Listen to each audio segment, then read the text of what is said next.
ओम नमः शिवाय दोस्तों।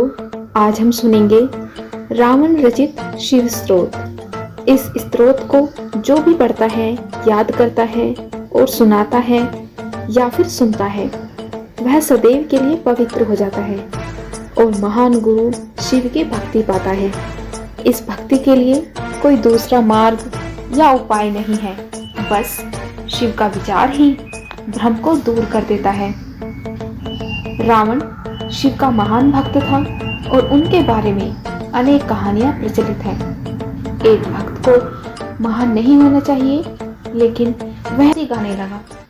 उसके पास एक ड्रम था जिसकी ताल पर उसने तुरंत ही 1008 छंदों की रचना कर डाली, जिसे शिव तांडव स्तोत्र के नाम से जाना जाता है। उसके संगीत को सुनकर शिव बहुत ही आनंदित और मोहित हो गए। रावण गाता जा रहा था और गाने के साथ साथ उसने दक्षिण की ओर से कैलाश पर चढ़ना शुरू कर दिया। जब रावण लगभग ऊपर तक आ गया और शिव उसके संगीत में मंत्रमुग्ध थे, तो पार्वती ने देखा कि एक व्यक्ति ऊपर आ रहा था। अब ऊपर शिखर पर केवल 2 लोगों के लिए ही जगह है, तो पार्वती ने शिव को उनके हर्षोन्माद से बाहर लाने की कोशिश की।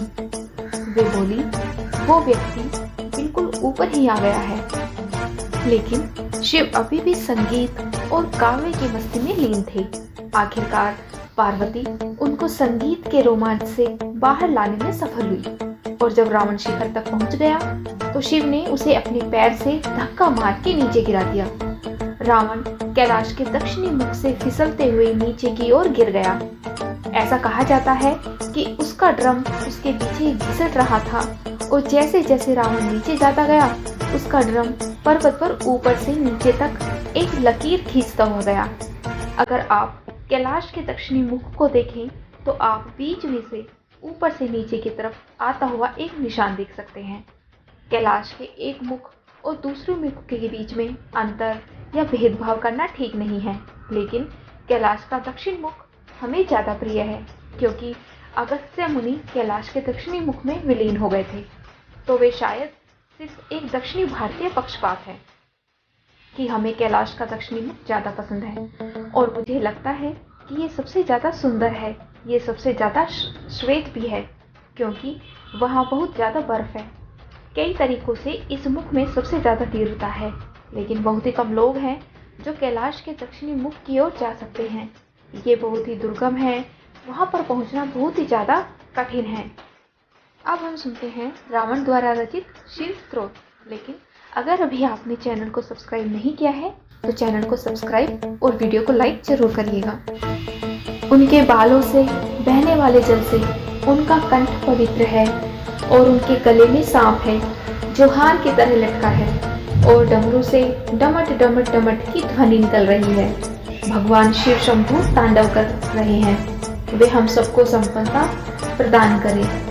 मेरी शिव में गहरी रुचि है, जिनका सिर अलौकिक गंगा नदी की बहती लहरों की धाराओं से सुशोभित है, जो उनकी बालों की उलझी जटाओं की गहराई में उमड़ रही है, जिनके मस्तक की सतह पर चमकदार अग्नि प्रज्वलित है और जो अपने सिर पर अर्धचंद्र का आभूषण पहने हैं। मेरा मन भगवान शिव में अपनी खुशी खोजे।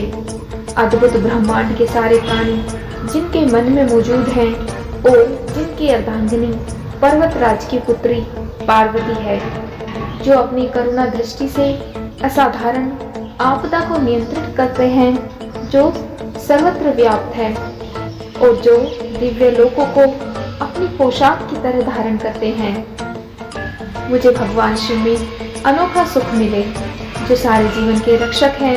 उनके रेंगते हुए सांप का फन लाल भूरा है और मणि चमक रही है। ये दिशाओं की देवियों के सुंदर चेहरों पर विभिन्न रंग बिखेर रहा है, जो विशाल मदमस्त हाथी की खाल से बने जगमगाते दुशाले से ढका है। भगवान शिव हमें संपन्नता दे, जिनका मुकुट चंद्रमा है, जिनके बाल लाल नाग के हार से बंधे हैं, जिनका पायदान फूलों की धूल के बहने से गहरे रंग का हो गया है, जो इंद्र, विष्णु और अन्य देवताओं के सिर से गिरती है। शिव के बालों की उलझी जटाओं से हम सिद्धि की दौलत प्राप्त करें, जिन्होंने कामदेव को अपने मस्तक पर जलने वाली अग्नि की चिंगारी से नष्ट किया था, जो सारे देवलोकों के स्वामियों द्वारा आदरणीय हैं, जो अर्धचंद्र से सुशोभित हैं। मेरी रुचि भगवान शिव में है, जिनके 3 नेत्र हैं, जिन्होंने शक्तिशाली कामदेव को अग्नि को अर्पित कर दिया। उनके भीष्म मस्तक की सतह डगद डगद की ध्वनि से जलती है। वे ही एकमात्र कलाकार हैं जो पर्वतराज की पुत्री पार्वती के स्तन की नोक पर सजावटी रेखाएं खींचने में निपुण हैं। भगवान शिव हमें संपन्नता दे। वे ही पूरे संसार का भार उठाते हैं, जिनकी शोभा चंद्रमा है, जिनके पास अलौकिक नदी है, जिनकी गर्दन गला बादलों की पत्तों से ढकी अमावस्या की अर्धरात्रि की तरह काली है। मैं भगवान शिव की प्रार्थना करती हूँ, जिनका कंठ मंदिरों की चमक से बंधा है, पूरे खिले नीले कमल के फूलों की गरिमा से लटकता हुआ, जो ब्रह्मांड की कालीमा सा दिखता है, जो कामदेव को मारने वाले हैं, जिन्होंने त्रिपुर का अंत किया, जिन्होंने सांसारिक जीवन के बंधनों को नष्ट किया और जिन्होंने बलि का अंत किया, जिन्होंने अंधक दैत्य का विनाश किया, जो हाथियों को मारने वाले हैं, और जिन्होंने मृत्यु के देवता यम को पराजित किया। मैं भगवान शिव की प्रार्थना करता हूँ, जिनके चारों ओर मधुमक्खियां उड़ती रहती हैं। शुभ कंदम के फूलों के सुंदर गुच्छे से आने वाली शहद की मधुर सुगंध के कारण, जो कामदेव को मारने वाले हैं, जिन्होंने त्रिपुर का अंत किया, जिन्होंने सांसारिक जीवन के बंधनों को नष्ट किया और जिन्होंने बलि का अंत किया, जिन्होंने अंधक दैत्य का विनाश किया, जो हाथियों को मारने वाले हैं, और जिन्होंने मृत्यु के देवता यम को पराजित किया। शिव, जिनका तांडव नृत्य नगाड़े की ढिमिल ढिमिल तेज आवाज श्रृंखला के साथ लय में है, जिनके महान मस्तक पर अग्नि है, वो अग्नि फैल रही है नाग की सांस के कारण गरिमा में आकाश में गोल गोल घूमती हुई। मैं भगवान सदाशिव की पूजा कब कर सकूंगा? शाश्वत शुभ देवता जो रखते हैं सम्राटों और लोगों के प्रति संभाव दृष्टि, घास के तिनके और कमल के प्रति, मित्रों और शत्रुओं के प्रति, सर्वाधिक मूल्यवान रत्न और धूल के ढेर के प्रति, सांप और हार के प्रति और विश्व में विभिन्न रूपों के प्रति मैं कब प्रसन्न हो सकता हूँ?